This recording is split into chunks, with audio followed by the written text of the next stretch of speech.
nosotros, entre las personas que estábamos en esta clase, había 3 reglas básicas. La primera que aplicaba para mí, que era respeto de mi parte hacia ustedes, del cuerpo docente hacia ustedes. ¿Y la segunda cuál era? De ustedes hacia mí. Y la tercera, que era la más importante, entre ustedes. ¿Sí? Vuelvo a enfatizar la importancia de la tercera regla. Si esa tercera regla no se respeta en mi clase, van a ser muy diferentes. Yo trato de que sean clases dinámicas, trato de darles oportunidad a ustedes para hablar, trato de darles más o menos detalles o ciertos indicios de cuáles pueden ser las preguntas que yo haga en el examen. Pero si esas reglas no se cumplen, mis clases pueden ser muy diferentes. Se pueden resumir a otra cosa que no les conviene a ustedes ni a mí. Entonces, depende de cada uno de nosotros que esas 3 reglas se cumplan, para que podamos tener una buena convivencia y podamos tener un cursado que sea el mejor posible. ¿Sí? Vuelvo a pedir el compromiso con esas 3 reglas, porque si no, muy a mi pesar, porque no es la forma que me gusta dar clases, pero muy a mi pesar podemos dar las clases de forma distinta y va a ser muy engorroso para todos, para ustedes y para mí. Entonces, ¿puedo pedir que reiteremos ese compromiso con esas 3 reglas? Sí. ¿Poco convencido? ¿Sí o no? Sí. Gracias. Bien. No se concentren tanto en ese QR que está acá abajo, pero les voy adelantando de qué se trata. Vamos a hacer un grupo de esta comisión, 5, ¿sí? En ese grupo solamente vamos a poder escribir la doctora López Rubio y yo. ¿Qué les pido? Ahí va a estar mi número particular y el número particular de la doctora. Vamos a hacer lo posible por contestar consultas, pero les pido que tengan respecto de nuestro tiempo personal. ¿Sí? ¿Qué quiere decir eso? Porque me pasó antes. Es el segundo año que lo intento. El año pasado recibía consultas sábado a la noche, recibía consultas a la hora de la madrugada, domingos. Les pido por favor que sean muy respetuosos. Les pido otra oportunidad el tema del grupo de WhatsApp. Sé que es una herramienta muy buena para poder comunicarme con ustedes. Yo ahí les voy a pasar no solamente la bibliografía y las presentaciones, sino que también les voy a pasar textos que para mí que están fuera de la red social, pero textos que yo creo que les van a sumar mucho a ustedes para poder entender la materia, ¿sí? Entonces, vamos a hacer el grupo. Al final voy a ampliar esa imagen con el QR para sumarse al grupo, se van a poder sumar. No van a poder comentar, solamente van a recibir mensajes ahí. Y les pido que, si tienen alguna consulta que no sea urgente, dudo que tengan consultas urgentes, porque no hay nada urgente en esta materia, pueden esperar hasta el martes consultármela acá. Y probablemente esa consulta que ustedes tengan acá, que levanten la mano, pueda servirle a otros compañeros que tengan la misma duda o que quizás no tienen esa duda, pero les ayuda a clarificar algo. ¿Sí? Eso entra un poco en la segunda regla, que respeten un poco mi tiempo y el de la doctora, ¿sí? Un poco de respeto en lo que es nuestro espacio y nuestro tiempo personal. ¿Estamos de acuerdo? Sí. Bien. Bueno. ¿Dudas que hayan quedado en la primera clase? La primera clase fue muy general, muy introductoria, pero ya empezamos a hablar de algunos conceptos y algunas ideas. No hay preguntas, no hay dudas. La forma de ver la bibliografía. Bien, eso lo pensaba solucionarlo con el grupo de WhatsApp. Le voy a pasar por ahí directamente un link al Drive, donde está toda la bibliografía de todo el cursado. ¿Sí? Entonces van a ver carpeta unidad 1, la bibliografía, carpeta unidad 2, bibliografía, y van a ver un documento que dice guía de bibliografía. ¿Qué quiere decir eso? Que ustedes van a entrar a la unidad 1, van a ver, no sé, el compendio de Mochón, pero va a decir abajo solamente vayan y estudien la unidad número de introducción, la unidad 1, unidad 2, 3, la que sea, ¿sí? No hace falta que se lea todo. Eso mismo está en el campus virtual. O sea, nada de lo que yo ponga ahí está en el campus virtual. Capaz que les va a resultar más sencillo verlo directamente en la carpeta de Drive, porque van a tener todo ordenadito ahí y una guía de lectura, ¿sí? ¿Alguna otra duda, ya sea del contenido contenido de lo que vimos en la primera clase o de la materia, el cursado, etc. 3, 2, 1, nada. Bueno, vamos a entonces con la clase de hoy. Bien, yo en la primera clase les planteé cuál es el problema en el cual nosotros nos vamos a concentrar en esta materia, que vamos a intentar encontrarle, no le vamos a intentar encontrar la respuesta, sino que vamos a estudiar las diferentes respuestas que hay. ¿Cuál es ese problema que yo les planteo a ustedes? ¿Se acuerdan de eso? Yo les planteo un problema muy concreto que estudiamos en esta materia. ¿Cuál es? Administrar los recursos ilimitados y las necesidades ilimitadas. Los recursos limitados y las necesidades limitadas. Bien. Sí, ahí creo que contestó una compañera. Si pueden levantar la mano, mejor así más ordenada la respuesta. Sí, a grandes rasgos es eso. Hay recursos limitados, recursos escasos, y con esos recursos escasos nosotros tenemos que satisfacer necesidades ilimitadas. ¿Sí?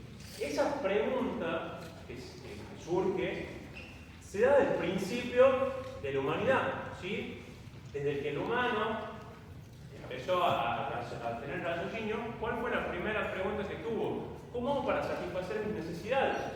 ¿Sí? Y en el principio de la historia, allá antes de cualquier tipo de registro, cuando se empezaron a organizar en comunidades, siempre fue el humano, la comunidad, la sociedad, buscando responder esa pregunta. Y como yo les decía a ustedes en la clase anterior, es la misma pregunta que nos seguimos haciendo hoy, cada uno de nosotros, que es la misma pregunta que nos seguimos haciendo como sociedad. Y yo les dije en la primera clase y lo voy a seguir diciendo. ¿Cómo administramos los recursos para satisfacer las necesidades? ¿Sí? Bien. Entonces, ¿en qué va a constar la clase de hoy? Les voy a dar adelanto como para que tengan una idea. ¿Sí? Vamos a hacer un repaso fugaz de la historia de la humanidad desde la Grecia antigua hasta 1700 más o menos, viendo cuáles fueron las respuestas que fueron ensayando las diferentes sociedades occidentales a esta pregunta. ¿Sí? Vamos a ir bastante rápido en la clase de hoy. No nos vamos a detener mucho en algunos detalles, porque quiero llegar a los más recientes, se podría decir, que son las respuestas que le dan los fisiócratas, los mercantilistas y los primeros capitalistas. ¿Sí? ¿Estamos hasta ahí? Eso es lo que le propongo hoy. Y en cada uno de estos momentos históricos que vayamos pasando, tengan siempre en mente la pregunta que yo les hice en la primera clase. Siempre tengan en mente esa pregunta que les sirva de guía para entender por qué dan las respuestas que cada uno de estos autores da. ¿Sí? Pasemos por la primera.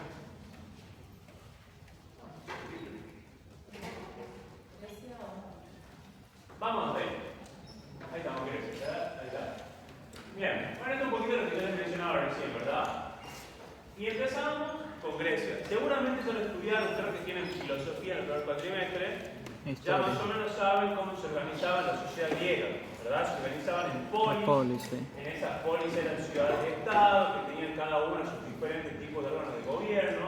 En estas ciudades, pues, ¿cuál era la particularidad económica de esta Grecia? Que su economía se veía fuertemente condicionada por la geografía. Si alguna vez buscan Grecia, la geografía de Grecia, ¿por qué eran ciudades de estado? ¿Por qué estaban tan separadas una de la otra? Porque Grecia es un terreno muy pedregoso que está formado por valles.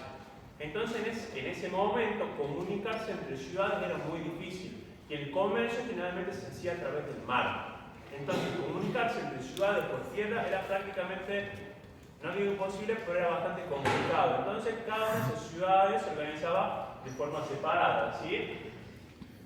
Y al haber ahí, si estamos hablando de un terreno pedregoso, significa que había una cosa que era muy escasa y que representaba mucho valor. ¿Qué es lo que dice ahí? La tierra.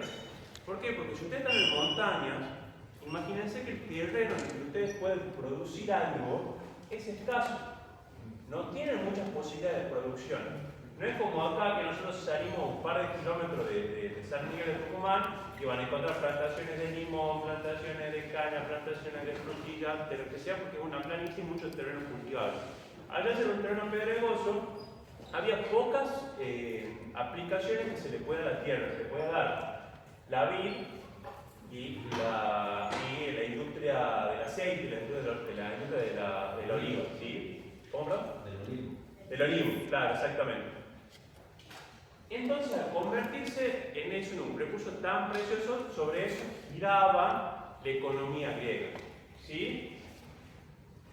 Ellos, a partir de este desarrollo que se empieza a dar en las ciudades, empiezan a dividirse y empieza a suceder lo que empiezan a dividir las tareas y empieza a darse lo que ustedes seguramente estudiaron en filosofía, que es como ya empezaban a satisfacer ciertas necesidades a partir de esa especialización del trabajo, empiezan a darles la posibilidad de pensar, digamos así, y empiezan a surgir los filósofos.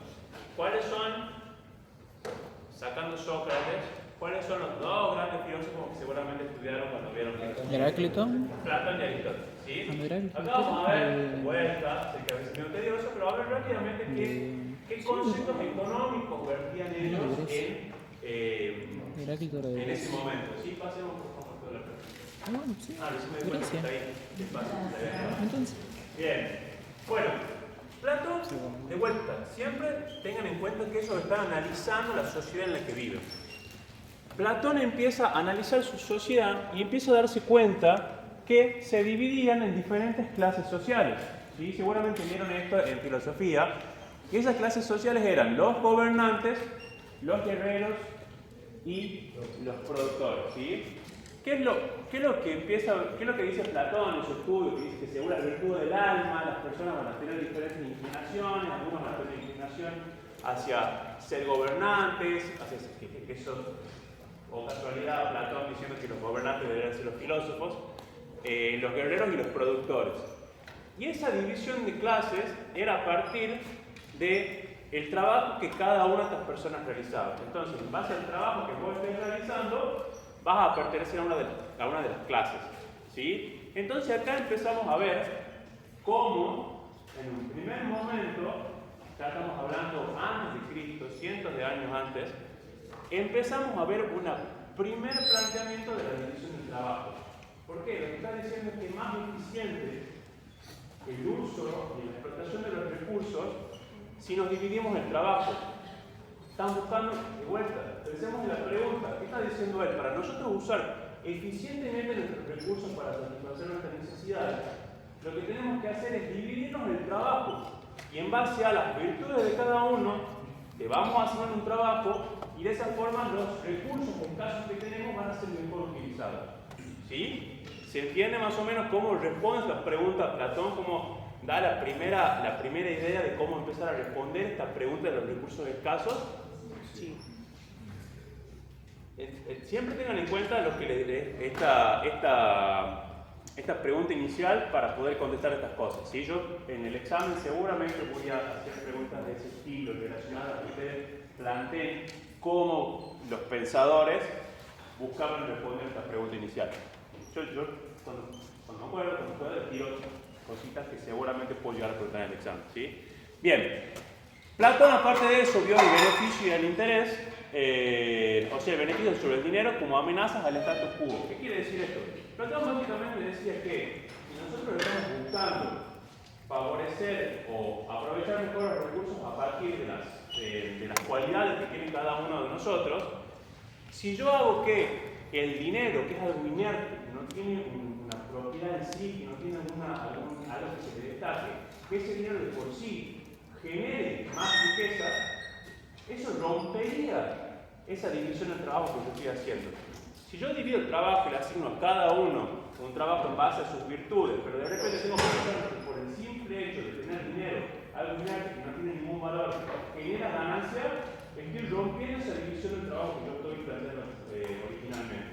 Y entonces ya empieza a oponerse a el beneficio y al interés por el simple hecho de decir estoy obteniendo un beneficio por el hecho de tener dinero. ¿Sí? Él se opone a eso. ¿Hasta ahí alguna pregunta? Sí, yo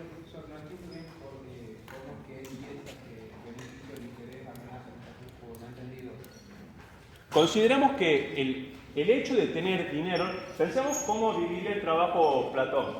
Platón lo divide en base a qué? A las virtudes del alma, ¿verdad? Entonces, si vos tenés una virtud, si sos una persona que tiene como mayor capacidad el hecho de, no sé, la filosofía, el estudio, el razonamiento, etc., probablemente pertenezca a la clase de los filósofos y sea de los gobernantes. ¿Sí? Ahora, si yo por el simple hecho de obtener un beneficio, perdón, vamos de vuelta.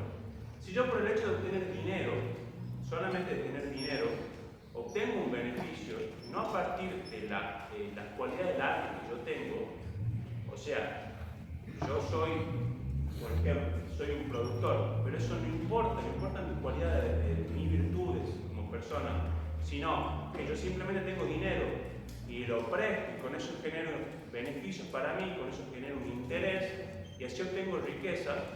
Si yo tengo riqueza simplemente por el hecho de tener dinero y no en base a mis virtudes, estoy rompiendo ese status quo, o sea, esa división que se da en la sociedad de trabajos a partir de las virtudes que yo tengo.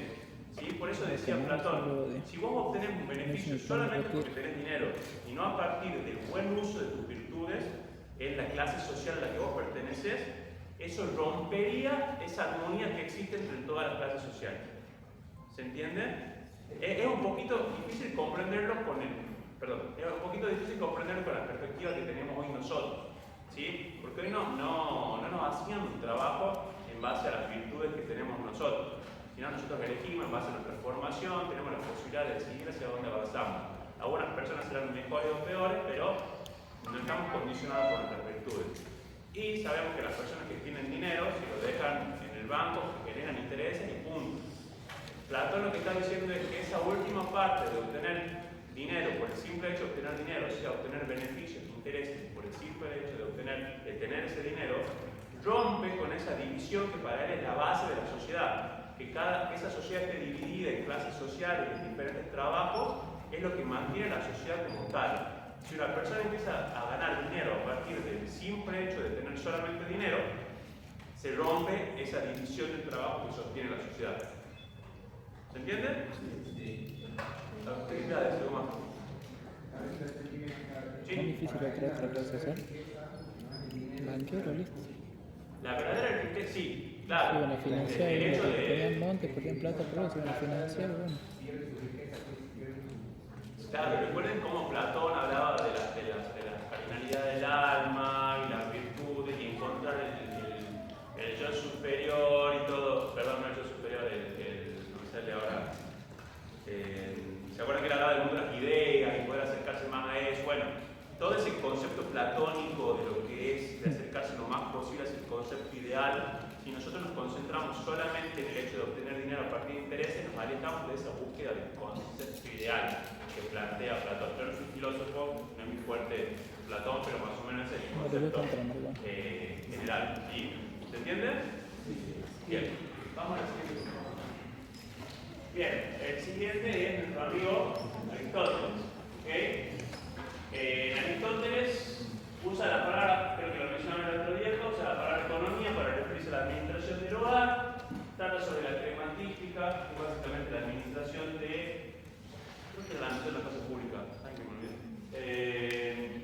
y él, a diferencia de Platón, y esto es lo más importante, esto es lo que más quiero remarcar de estos dos autores, él es un gran defensor de la propiedad privada. ¿Qué decía Platón? Platón decía,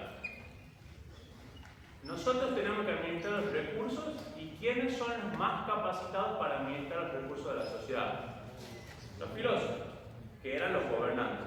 ¿Sí? Entonces no existía el concepto de propiedad privada, porque si tenía propiedad privada y yo no era apto para poder administrarlo, probablemente no hago un buen uso de esa propiedad privada. Entonces era toda una propiedad comunal, comunitaria. Acá viene Aristóteles y dice, no, cada una de las personas tiene que tener propiedad privada y la tiene que administrar. ¿Por qué? Porque acá nos empieza a hablar de que es la mejor forma de ser virtuoso poder aprender a administrar bien lo que es de uno. ¿Sí? Recuerden que Aristóteles hablaba de las virtudes también en el sentido de poder tener una virtuosismo, él decía que el hecho de que cada uno tenga sus cosas y ejercer esa responsabilidad sobre su propiedad privada, ejercerla de forma responsable, también habla mucho de la beneficencia, de la solidaridad, ejercerla de esa forma permite que la persona se vuelva virtuosa, desarrolle el virtuosismo. ¿Sí? Él lo mira más desde un aspecto, no tanto como lo entendemos hoy, como un aspecto económico per se, sino como que lo ve más en el hecho de que si nosotros tenemos propiedad privada, podemos desarrollar las virtudes de la solidaridad, la beneficencia, etc. No le da una óptica tan económica, sino que lo piensa más desde ese lado, el desarrollo de las virtudes del ser humano. ¿Sí? Pero se plantea la verdad al frente de Platón y dice cada uno tiene que tener propiedad privada. Y si ustedes se ponen a pensar, el hecho de plantear que cada uno tenga que tener propiedad privada en la época que vivía él es bastante revolucionario, sea por el motivo que sea.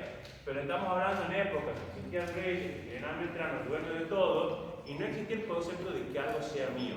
Era de la comunidad o era del rey, pero el hecho de que cada persona tenga lo que es propio no existía en esa época.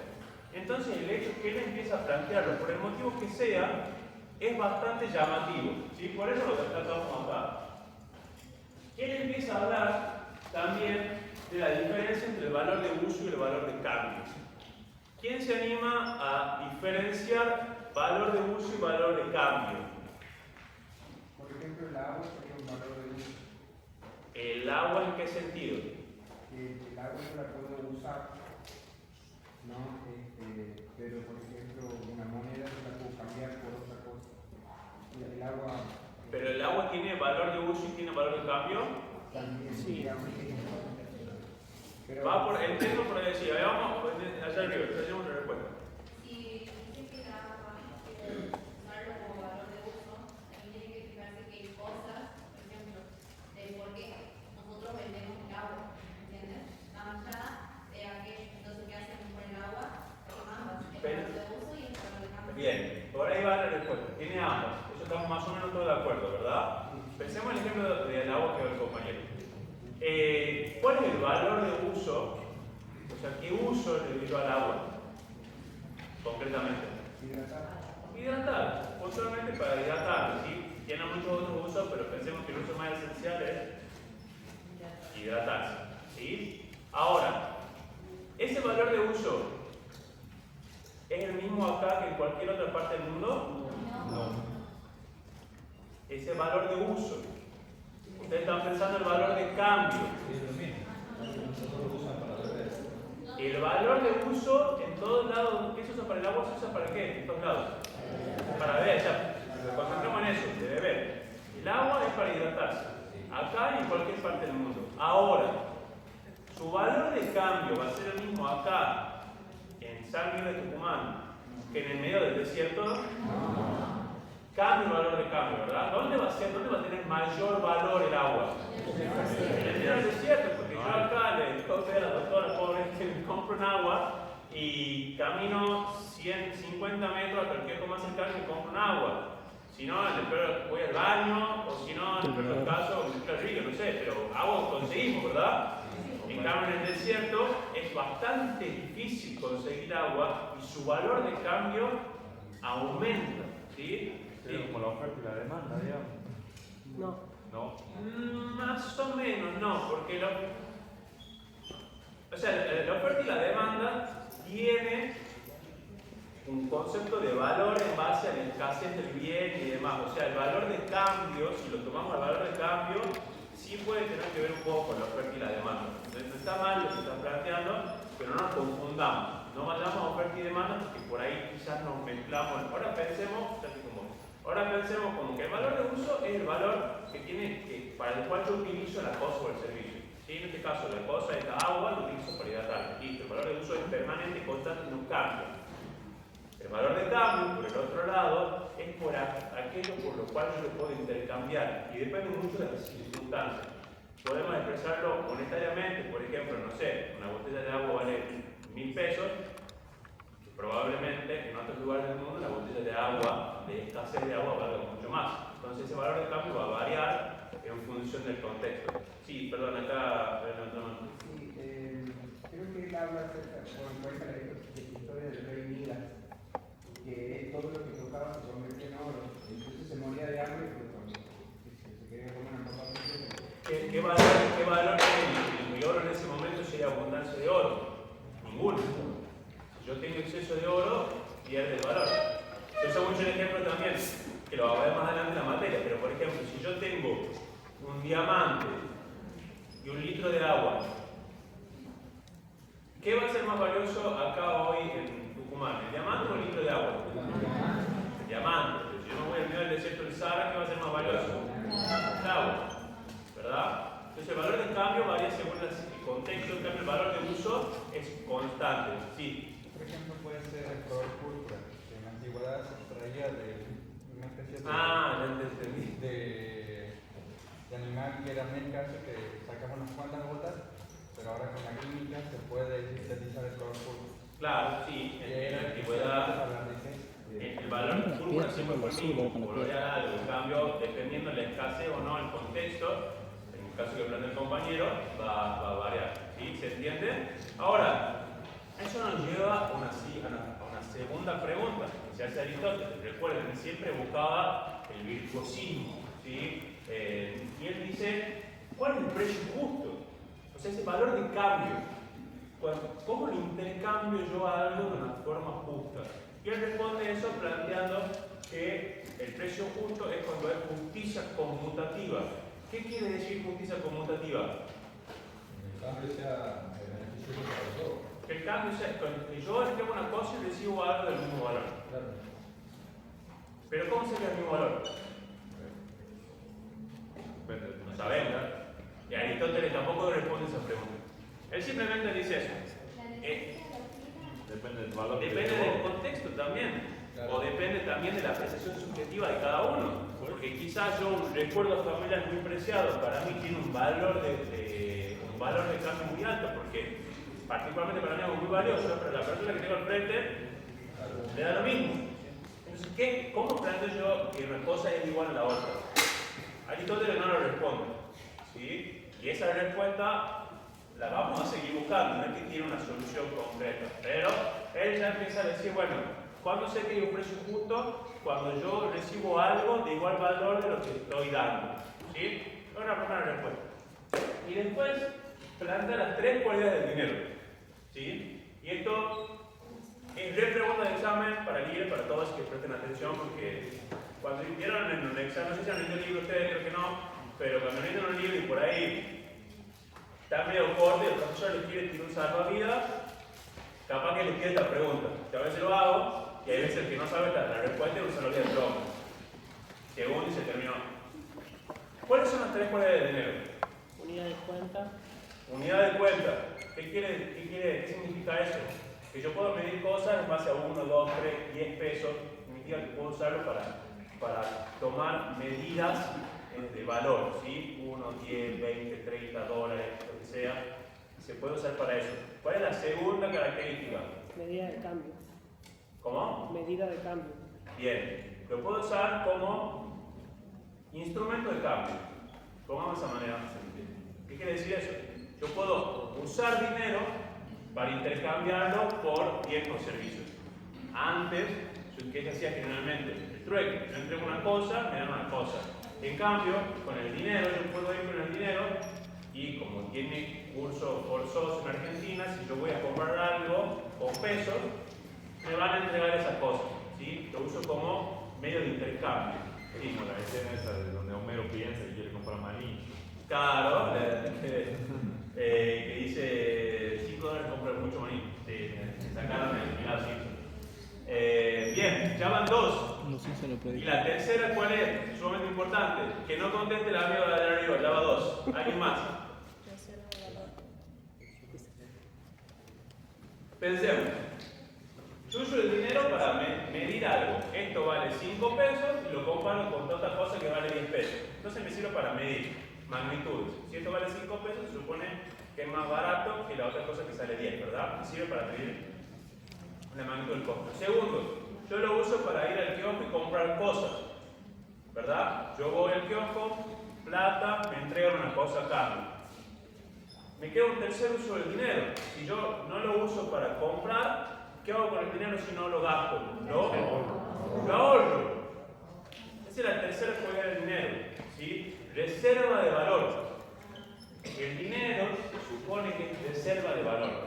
Entonces, repasemos. ¿Cuál es la primera? Unidad de medida, me cuesta. La segunda, y la tercera, reserva de valor. Ahora yo les pregunto, argentinos y argentinas, ¿se cumple la tercera característica del dinero en Argentina? No siempre, dirían las historias. Entonces, ¿el peso es dinero? No sé, no voy a contestar yo. Ustedes piénsenlo y después me dirán, ¿sí? Pero es curioso cómo a lo largo de nuestra historia, pocas veces nuestra moneda nacional cumplió el tercero de esas cualidades, que supuestamente son las que hacen que el dinero sea justamente dinero. No nos vamos a poner políticos ahora, pero para que lo piensen ustedes, ¿sí? Bien, pasemos a la siguiente.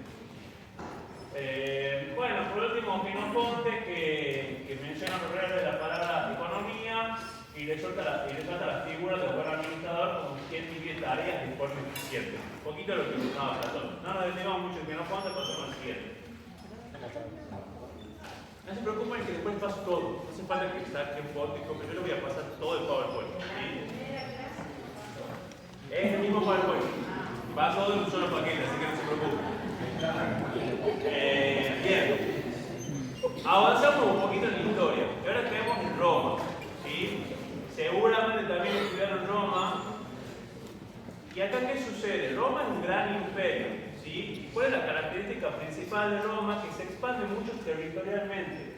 Entonces empieza a desarrollar técnicas para explotar ese gran extensión territorial que tiene. ¿Sí? Y ahí desarrolla lo que va a ser muy importante para los años por venir. Desarrolla la técnica del latifundio. ¿Quién puede expresar o contarme qué es el latifundio? Ya pasó, les dejo la tercera y después. Adelante, ¿qué es el latifundio? Trata de la extensión de tierra que ahí tiene un solo dueño.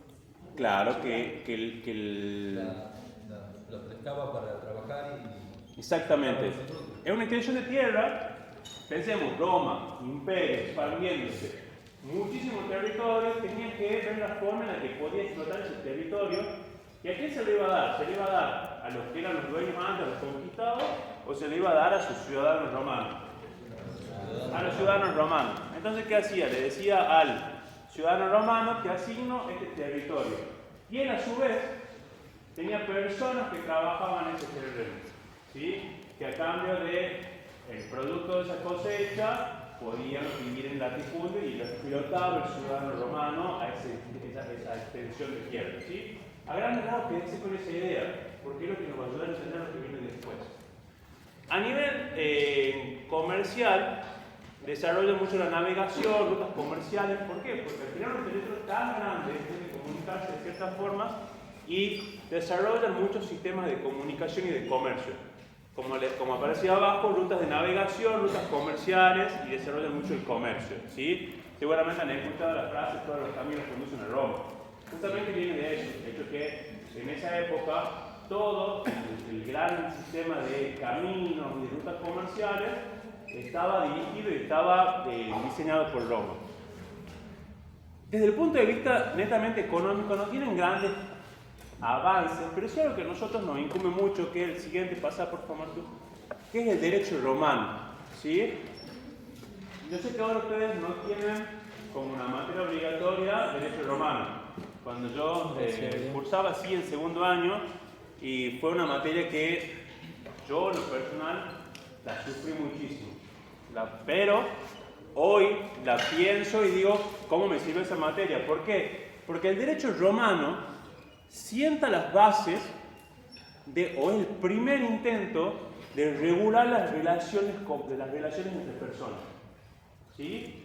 Ellos dicen, bueno, somos un imperio muy grande, con mucha actividad comercial, ¿cómo nos aseguramos nosotros de que estas relaciones se estén dando de forma correcta, no haya fraude, no haya pelea, reduzcamos la conflictividad, que nos aseguremos de que cuando yo te doy algo y vos me prometés darme algo a cambio, efectivamente me des esa cosa a cambio. Entonces ellos empiezan a escribir y a juntar todo ese conjunto de reglas que regían esa actividad y empiezan a escribirle lo que son los grandes compendios del derecho romano y las primeras instituciones jurídicas. ¿Qué me refiero con instituciones jurídicas? Me refiero a esos esos instrumentos que hasta el día de hoy nosotros seguimos utilizando para regular las relaciones entre personas. Por ejemplo, Las leyes. contratos. Tal cual. Los romanos fueron los primeros en darle o establecer un rito para la firma de los contratos. ¿Sí? En ese momento iban, se sentaban delante de un pretor, el pretor estaba en una silla alta y venían las dos personas y se daban la mano y delante del pretor decían lo que iban a hacer y había que ser testigos y no sé qué. Que hoy decimos, bueno, cuánto lío, pero si ustedes se ponen a verlo, hoy se sigue haciendo lo mismo. ¿Cómo? ¿Dónde se hace lo mismo, por ejemplo? En la escribanía.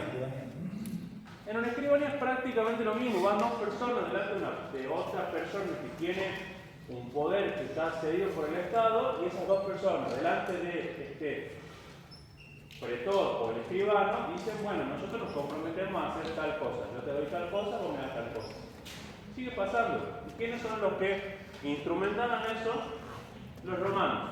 Estamos hablando 2 siglos y moneda, 2 milenios y moneda atrás, perdón. Entonces, por eso ese es el gran aporte de los romanos a la ciencia económica. El conjunto de instituciones que regula las relaciones entre las personas. Y es lo que planteamos en la primera clase.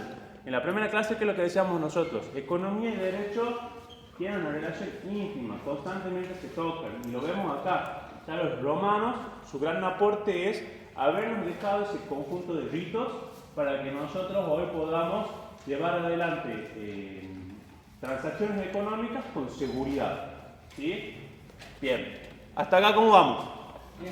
Bien. Bueno, avancemos un poquito. Vamos por el siguiente. Vamos a la media. Acá se sucede la caída del Imperio Romano, allá por el siglo V. ¿Y qué sucede? Se da una fragmentación de la sociedad de ese momento y se produce una caída de esa unicidad o de esa unificación que había en las formas en las que había de regir la sociedad. Y ya nos empezamos a manejar en los feudos. ¿Y qué son los feudos? ¿Se acuerdan de los latifundios? Sí, los feudos eran estabilizados, algo que manejaban. Los feudos eran extensiones territoriales que tenían un señor que, ya sea por la iglesia o por un rey asignado por la iglesia, manejaban esa tierra. ¿Y qué pasaba? Tenían vasallos que explotaban esa tierra a cambio de la protección del señor feudal. Entonces, iba el vasallo, trabajaba la tierra, le daba al señor feudal lo producido de la tierra y a cambio el vasallo, el señor feudal le daba protección. ¿Sí? Esos feudos son un resultado directo de los latifundios, sin ir más lejos. Esa división territorial, a partir de la caída del Imperio Romano, sobre esa misma división territorial se apoyan en la construcción, sobre esa división territorial se apoyan los feudos y con el impulso, por así decirlo, con el esponsorio de la Iglesia Católica, se les asigna la tierra a estos nuevos señores feudales, a estos latifundistas devenidos señores feudales, para que exploten la tierra. ¿Sí? Entonces acá el concepto de propiedad privada se empieza a diluir, porque ya no había concepto de propiedad privada, porque la tierra pertenecía a Roma en su momento, y ahora la tierra es otorgada por la iglesia o otorgada por un rey que es ungido por la iglesia a un señor feudal. ¿Tenían propiedad privada los vasallos? No. Trabajaban la tierra, pero esa propiedad le pertenecía al señor feudal. ¿Sí? Acá hay una cosa que está buena que tengan en cuenta. No es que se pierde totalmente el comercio. pero sí se ve muy reducido. O sea, esa extensión de las rutas comerciales que había en la época romana se ve muy reducida y ya el comercio se da entre sociedades vecinas y no de la forma que se producía en la etapa romana. Ya los feudos se concentran en sí mismos, se encierran en sí mismos y buscan ser casi autosuficientes, no 100% autosuficientes, pero buscan eso, ¿sí? Y acá lo vamos a pasar rápidamente, pero empiezan a surgir ciertas nociones de los escolásticos. ¿Quiénes son los escolásticos? Son personas, principalmente de la Iglesia Católica, recordemos la preponderancia que tenía en ese poder la Iglesia Católica, que estudian el comportamiento de los agentes individuales. O sea, como la Iglesia estudiaba el comportamiento del ser humano, estas personas también estudian el comportamiento del ser humano y empiezan a darnos, entre toda su gran cantidad de temas que opinan, porque San Agustín y Santo Tomás de Aquino opinan sobre muchos temas, ellos empiezan a darnos algunas nociones de microeconomía, ¿sí? Entonces podemos decir que en la Edad Media se sigue hablando de economía, porque es un concepto un poco errado de que en la Edad Media se le dice la Edad Oscura. No sé si alguna vez lo escucharon ese concepto, pero eso se desarrolla mucha ciencia en esa época. Pasa que no tiene la masividad o no tiene el gran desarrollo que se ve después. En la época de la Ilustración, con el advenimiento de la imprenta, no se difundían tanto las ideas, entonces no hay tantos registros de los desarrollos de esa época. Pero sí hay muchos pensamientos, filósofos, descubrimientos que se siguen dando durante esa época, ¿sí? Los dos que vamos a ver rápidamente son San Agustín y Santo Tomás. San Agustín hace un análisis de la posesión de bienes, no plantea un rechazo, pero plantea que los problemas de la seguridad social están en el excesivo deseo de bienes. Recuerden, cuando se estudió filosofía, que San Agustín sigue una línea medio platónica del pensamiento. Entonces, acá se alinea de vuelta con Platón y dice, sí, lo ideal es que la propiedad no sea privada. ¿Por qué? Porque eso lleva a que quieran más y empiezan a surgir desigualdades en la sociedad. Piensen también que San Agustín vive en una época en la que existían las iglesias primitivas que eran comunitarias, eran comunidades que no existía el concepto de propiedad privada, sino que todo lo que se poseía era de la comunidad. Y en ese momento es que San Agustín empieza a desarrollar su teoría. Estamos hablando ya por el siglo IV o V. Y plantea una temprana conceptualización del valor, retomando ciertos conceptos aristotélicos. Él retoma la idea de valor de uso y valor de cambio. ¿Sí? Pasemos al siguiente, por favor. Y Santo Tomás, perteneciente a la corriente de los escolásticos también, plantea, entre otras cosas, el estudio de la necesidad, o sea, lo que nosotros venimos hablando, cómo satisfacemos necesidades con recursos limitados. Los efectos monetarios de los metales preciosos es el primero que ensaya una primera aproximación a lo que es el estudio de la inflación. ¿En qué sentido? ¿Qué pasa cuando hay exceso de dinero, cuando hay exceso de metales preciosos en el mercado? ¿Qué pasa con los precios? ¿Sí? Santo Tomás es el primero que hace una primera aproximación a los efectos del excedente monetario sobre el precio. Y por último, cuestiones éticas del manejo del dinero ajeno, que básicamente esto, el cobro de intereses, ¿sí? Los prestamistas y demás, que en esa época, ustedes seguramente han leído en algún libro que tuvo una película, no estaba bien visto por la Iglesia Católica el cobro de intereses al momento de prestar dinero, ¿sí? Entonces él más o menos toca su tema. Lo vemos muy por arriba como para tener una idea donde estamos parados, ¿sí? Venimos de los griegos, venimos de Roma, ahora estamos en la Edad Media, en el cual nosotros vemos que básicamente no existe el concepto de propiedad privada, tenemos rutas comerciales que están muy desarmadas, muy desagregadas entre sí, y de a poquito empezamos a divisar algunos cambios en el horizonte. ¿Sí? Pasemos al siguiente.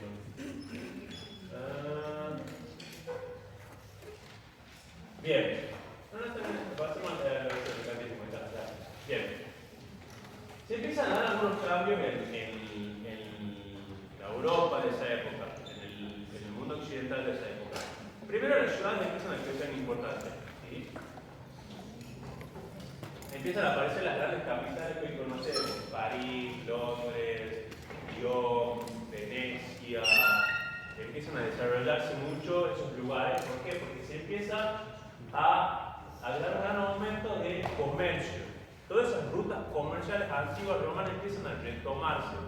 ¿Y por qué? Porque los feudos, eso que hablamos al principio, que en un principio eran autosuficientes, con el advenimiento de nuevas técnicas, porque lo que les decía antes, no es que era una edad pura que no pasaba nada, se seguían desarrollando nuevas técnicas, y esas nuevas técnicas, esas nuevas tecnologías, llevaban a que haya un aumento en la productividad. Y ese aumento de la productividad llegaba a tal punto que ya sobraba, había un excedente.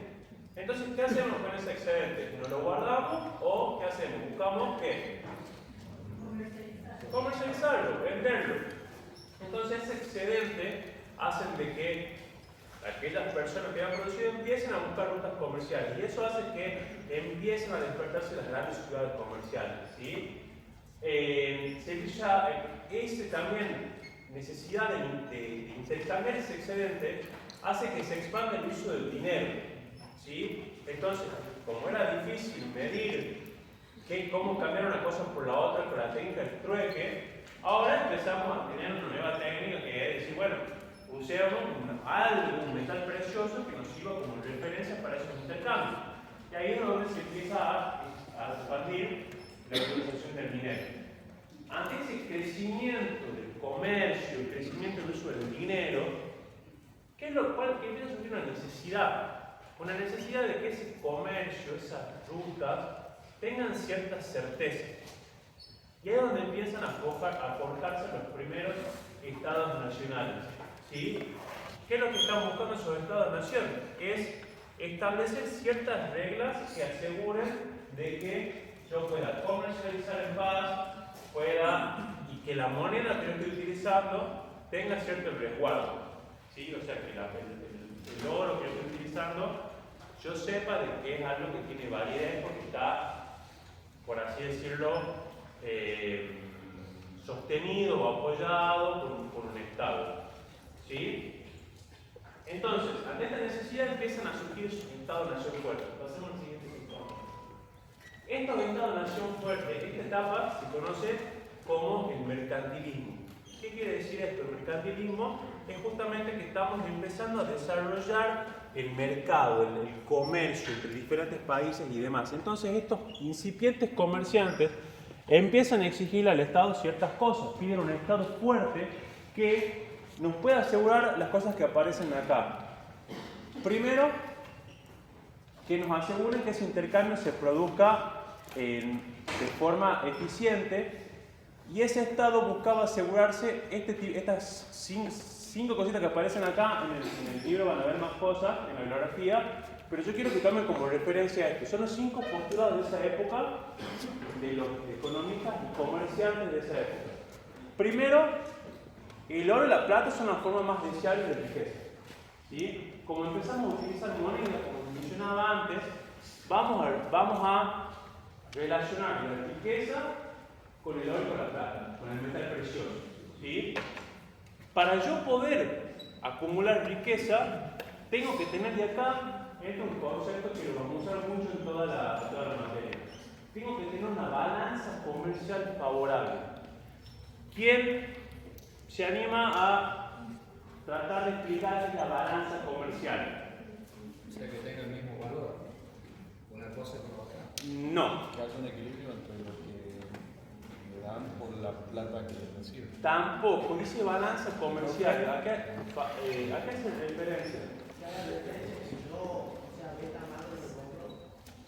Bien, por ahí va. La balanza comercial, no está mal lo que dijeron, porque si estamos hablando de balanza, lo primero que uno piensa es balance.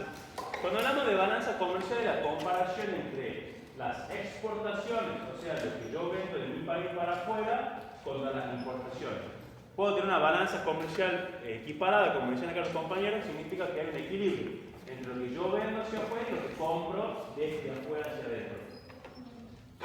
Pero ¿qué pasa si tengo una balanza comercial favorable? Significa que yo estoy vendiendo más hacia afuera y compro menos. Entonces, si yo vendo más y compro menos, ¿qué va a pasar? ¿Voy a tener más o menos oro? Vuelvo a plantear la situación. Si yo vendo más hacia afuera y compro poco, o sea que tengo una balanza comercial favorable, vendo más y gasto poca plata, ¿qué voy a tener? ¿Más o menos oro? Más oro. Más, ¿verdad? Entonces se cumple el primer postulado. Si yo tengo una balanza comercial favorable, tengo más oro y más plata, que es la forma que yo quiero tener riquezas. ¿Sí? ¿Por qué dice a toda costa? Entonces significa que esos estados-nación fuertes tienen que tomar todas las medidas posibles para que yo tenga esa balanza comercial. ¿Qué quiere decir eso? Si tengo que llenar los impuestos a las importaciones, lo hago. Si tengo que tener trabas burocráticas para el ingreso de mercancías de afuera, las hago. Todo lo que haga que yo siga vendiendo más y compre poco es lo deseable. ¿Sí? ¿Qué realiza España? ¿En qué sentido? Claro, bueno, sí.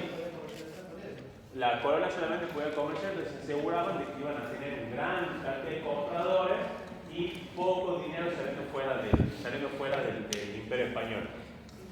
Bien, bueno, es lo que yo les mencionaba recién. A toda costa quiere decir que ejercían todo tipo de control sobre la actividad comercial. ¿Sí? Con el ánimo y monopolio del comercio, lo que decía el compañero acá, controlar mercados me permitía a mí asegurarme de que yo iba a poder vender más y comprar menos. Entonces, en el caso de tener colonias y aplicar un monopolio sobre esas colonias, significa de que yo por ejemplo, Imperio Español, voy a ser el único estado que está comerciando con esas colonias. ¿Sí? Y por último, un poderoso gobierno central. ¿Por qué es importante un poderoso gobierno central? Para poder cumplir con todo lo que dice arriba, para poder hacer esos controles sobre las exportaciones y sobre las importaciones. ¿Ok? ¿Vamos hasta ahí? Esos son los 5 postulados del mercantilismo. El mercantilismo no es una escuela económica per se. También hubo pensadores que dijeron, che, me parece que la mejor forma de administrar los recursos escasos para satisfacer necesidades son estas, sino que surgió a partir de las necesidades de ese comercio incipiente y de esas estados-naciones que en ese momento estaban naciendo. No es que alguien se sentó y dijo, bueno, me parece que esto es lo que deberíamos hacer. Hubo pensadores, pero no eran pensadores económicos en sí mismos, sino que eran más pensadores políticos, y tienen una mirada más política del tema. Pasamos a la siguiente, Martín, por favor. Y puntualmente, dentro del mercantilismo surge una escuela que es un pensamiento que es el metalismo, ¿sí? Que es un sistema económico y político basado en la idea de que los países son más ricos y prósperos mientras más metales preciosos tengan. ¿Sí? Esa es básicamente la idea que quiero que se quede en el metalismo. Si le preguntan el metalismo, ustedes tienen que decirme, es la doctrina o la idea de que un Estado-nación es rico cuando tenga más oro. Esa es la pregunta, esa es la respuesta que quiero que ustedes me den si les pregunto sobre el metalismo. Perdón, ¿la puedo repetir? ¿Qué dice ahí? Es un sistema económico y político basado en la idea de que los países son más ricos y prósperos mientras más metales preciosos puedan acumular. Eso que está ahí es lo que quiero que me respondan si les pregunto sobre el metalismo. Pasemos a la siguiente, por favor, Martín. Bueno, vamos rapidísimo, pasado desde 3 milenios antes de Cristo, ya estamos llegando al 1400, vamos pasando 4600 años de historia en cuarto de clase. Menos de una hora.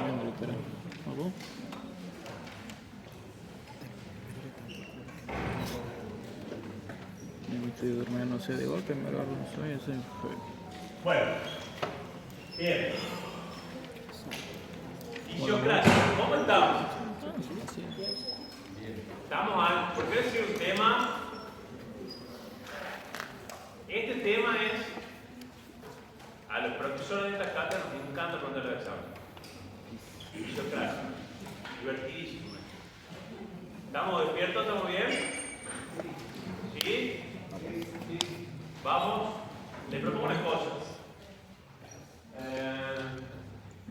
Este fisiocracia en realidad es la bolita 2, pero me parece a mí más interesante plantearlo antes del último tema, que es capitalismo comercial de la bolita 1. Por eso está acá en este orden. Hagamos una cosa. Vemos este tema y dejamos capitalismo para la clase que viene, ¿te parece? Bueno, pero 15 minutitos, prestemos atención porque es un tema complicado. ¿Sí?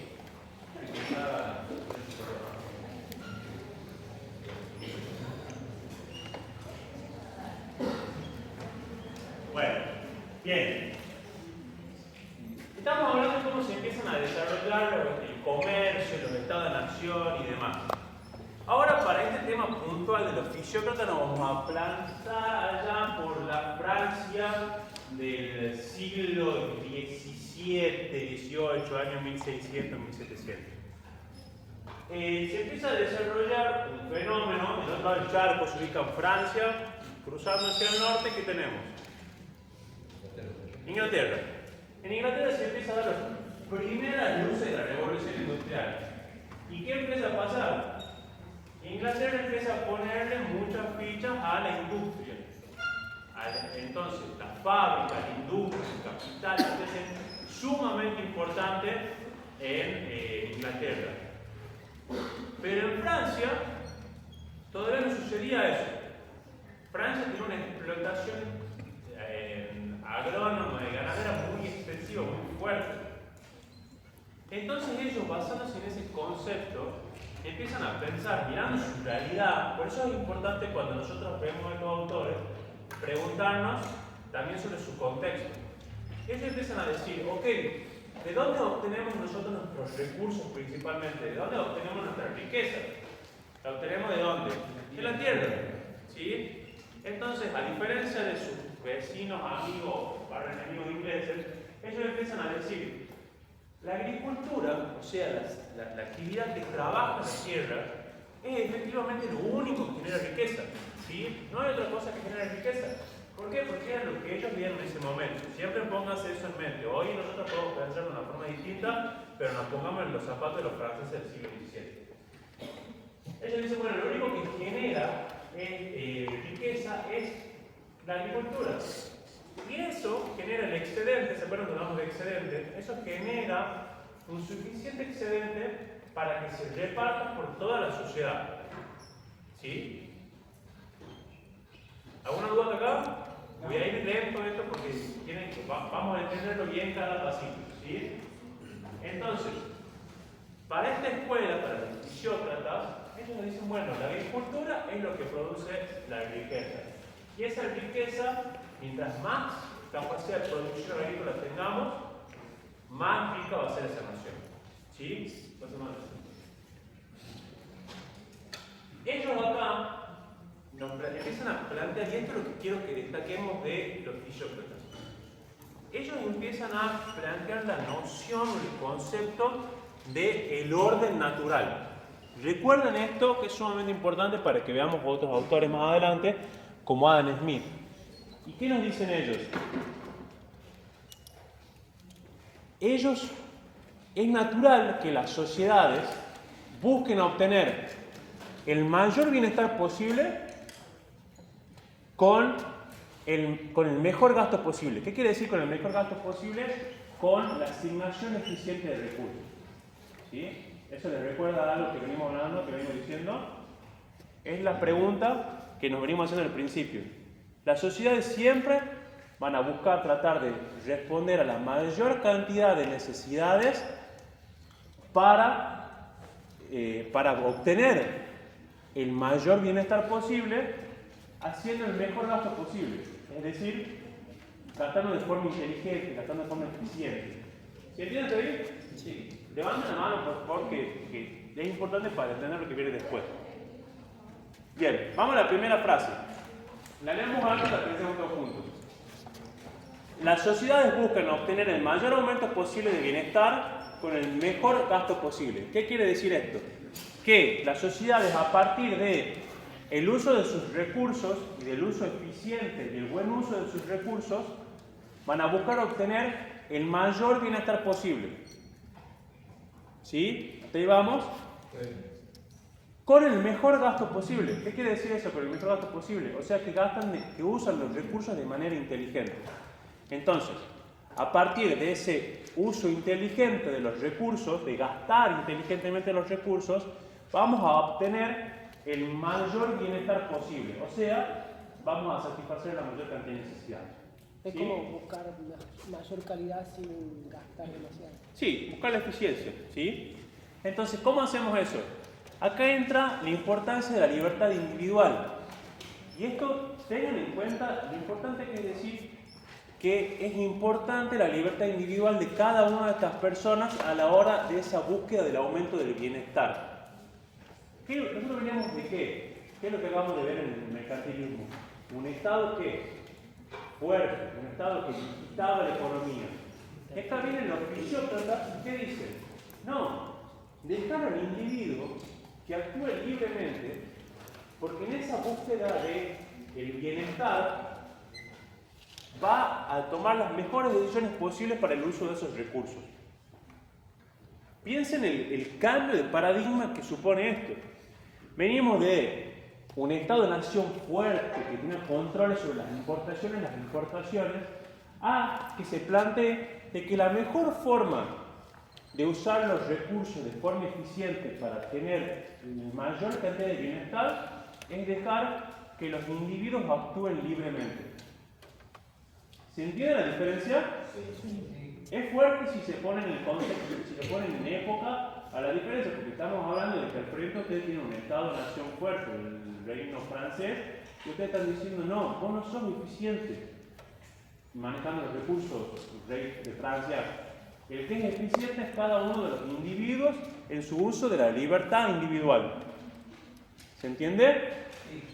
Y ahí dicen esta frase que es muy famosa, y disculpen mi francés, laissez-faire, laissez-passer. ¿Sí? Dejar hacer, dejar pasar, el mundo se cuida por sí solo. ¿Se entiende? Yo quiero que les quede acá la idea de cómo rompen con el esquema anterior de un Estado fuerte y empiezan a plantear la idea de que el individuo, en búsqueda de su bienestar, va a hacer que los recursos se utilicen de forma más eficiente. ¿Puede ser un ejemplo actual de, por ejemplo, el gobierno anterior que usaba el método mercantilista y el gobierno actual usa este? Bueno, me da pie a lo que yo les quería, que en realidad lo planteo más adelante, pero acá se empieza, lo planteo ahora porque me dice ese pie. Acá ya empezamos a ver la dicotomía que va a ser el principal enfrentamiento que sigue hasta el día de hoy entre las diferentes escuelas económicas, que es ¿quién es mejor utilizando los recursos de la sociedad? ¿Quién administra mejor los recursos de la sociedad? ¿Lo administra mejor el Estado o lo administra mejor el individuo? Y acá el compañero mencionaba el gobierno anterior. El gobierno anterior tiene una respuesta a eso. El gobierno anterior, el gobierno de Alberto Fernández. ¿Cómo creen ustedes que responde a esta pregunta? ¿Quién administraba mejor los recursos de la sociedad? ¿El Estado o el individuo? Y hoy el gobierno actual tiene otra respuesta a esa pregunta. ¿Quién administra mejor los recursos de la sociedad según el gobierno actual? El individuo. ¿Cómo? Ya vamos a llegar a eso, pero sí, tiene nociones parecidas. Por eso, esto es lo que queremos que rescaten ustedes de la fisiocracia. El planteo de que el individuo es el mejor administra los recursos de la sociedad. Y este planteo se va a dar, esta dicotomía, dos puntos de vista, se va a dar constantemente en la historia de la humanidad hasta el día de hoy. Porque cuando nosotros vayamos a otra vez bien, vamos a mantener de vuelta esa dicotomía. Y no está resuelta, no hay una respuesta. Quizás cada uno de nosotros, para el interior, sí lo tenga una opinión formada. Pero los hechos dicen que a lo largo de la historia de la humanidad, esa respuesta, esa pregunta, de quién administra mejor los recursos del Estado, los recursos de la sociedad, tuvo diferentes respuestas. El Estado o el individuo. Y vamos constantemente en ida y vuelta que todavía no tiene una respuesta concreta. Entonces nosotros vamos con la fisiocracia, y fíjense que también lo venimos viendo con los otros autores. Platón, ¿qué creía? ¿Quién administraba mejor los recursos de la sociedad? ¿El Estado o el individuo? El Estado. Aristóteles, ¿qué decía? El individuo. Esas preguntas vienen de hace cientos, miles de años atrás. Acá con los fisiócratas empezamos a verlo bueno de forma, ellos ya concretamente lo plantean y dicen el Estado no técnicamente es el individuo que mejor va a administrar los recursos del Estado. Pasemos a la siguiente foto. Ahí estamos. Bien. Ellos plantean, y acá ya nos ponemos un poquito más técnicos, cómo circulaban esas riquezas, se preguntan. Acá entra Kesnay, que es el gran referente de los fisiócratas, y nos dice, bueno, ¿cómo circulan esas riquezas? Que utiliza el cuadrito que está, ya lo vamos a hacer zoom, que es el tablero económico, algo así, no disculpo mi francés, que explica cómo esas riquezas circulan en la sociedad. ¿Sí? Plantea la existencia de tres clases sociales: clase productiva, clase propietaria y clase estéril. Aquí no se me acuerdan esa división de la sociedad. ¿La has acordado a alguien? Platón, parecido, pero ¿cuál es la diferencia con Platón? No, que Platón pensaba que el mejor administrador era la clase, el Estado, ¿verdad? Bien. Entonces plantea la existencia de tres clases sociales y introduce el concepto del producto neto. Pasemos rápidamente bueno, acá esto está medio complicado, yo lo voy a resumir. ¿Qué es lo que dicen los fisiócratas? Nos dice que nosotros tenemos la Tierra, que le pertenece a quién la Tierra. No, al propietario, bien. La Tierra es del propietario. Pongamos acá la clase, es como les mencionaba, los fisiócratas le decían a los propietarios, ¿qué cosa? La clase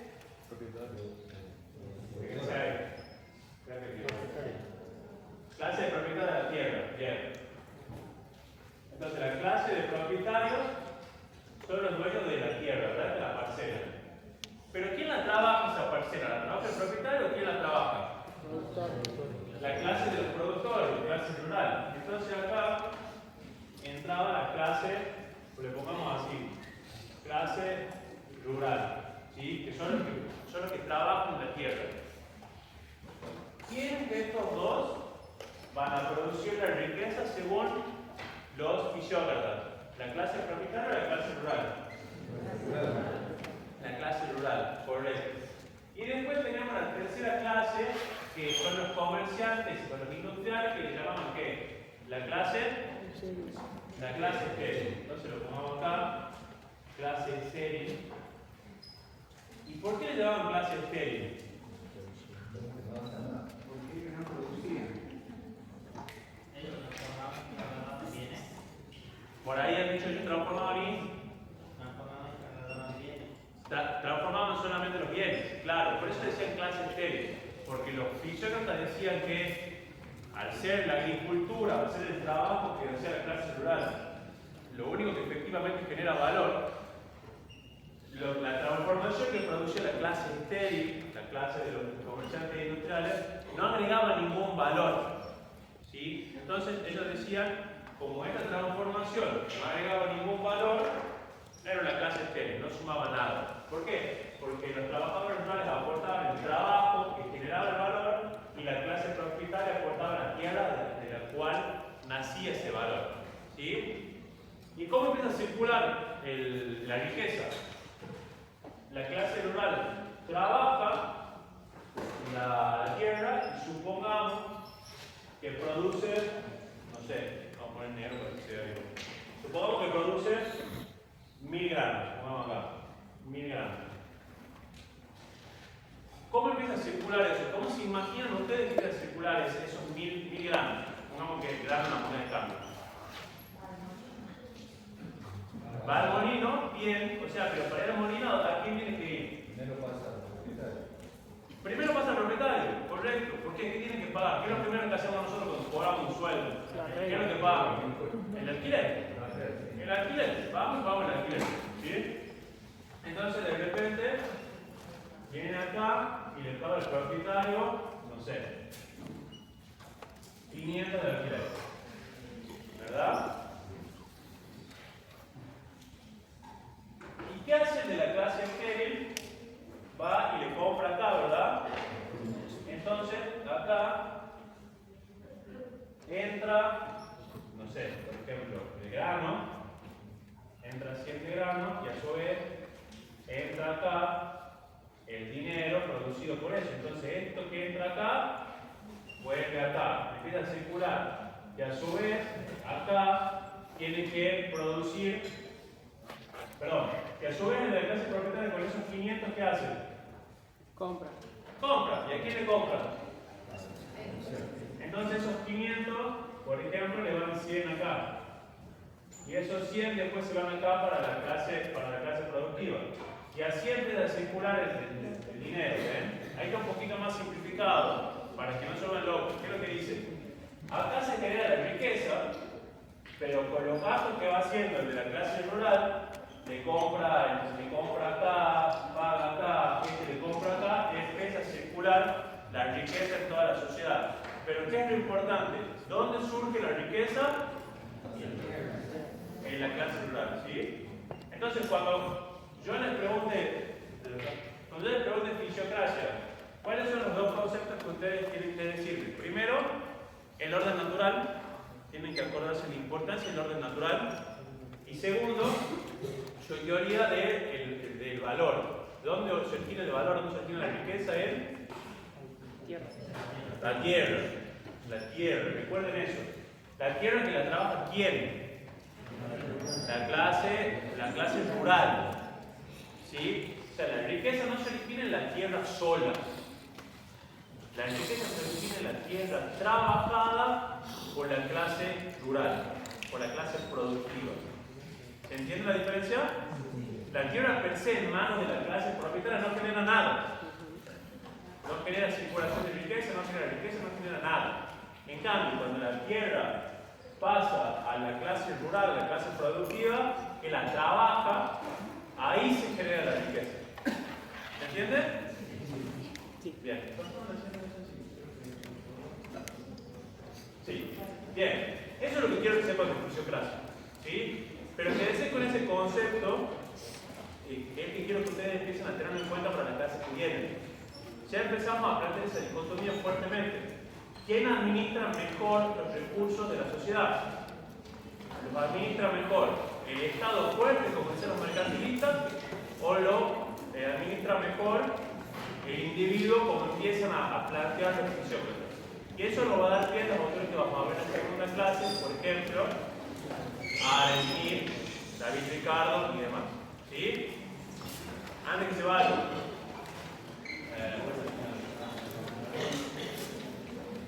Les dejo el QR del grupo de WhatsApp.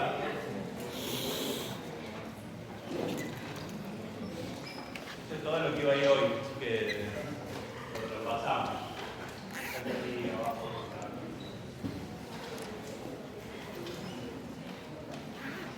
Ahí.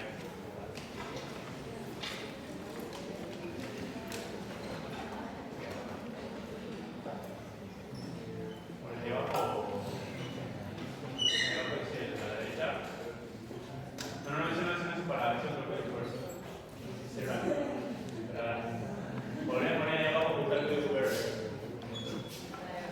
Ahí va. Para hacerlo para atrás y arriba tiene que estar para tenerlo abajo.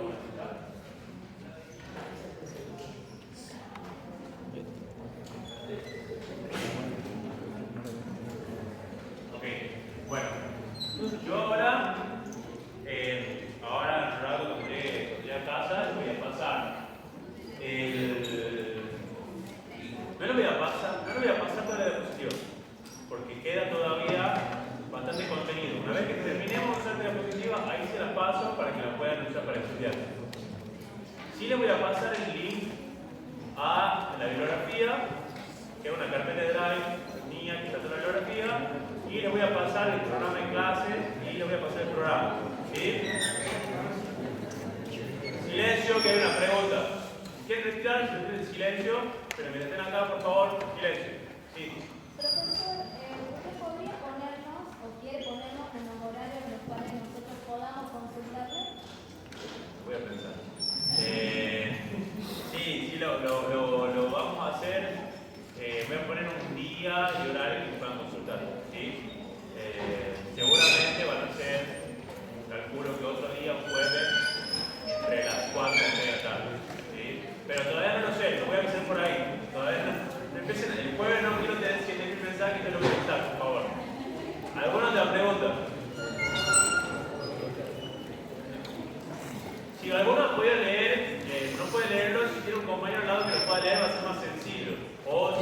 falso, ¿no? Profe, y al final lo de verdadero y falso, ¿hay que justificar solo la falsa o las verdaderas también?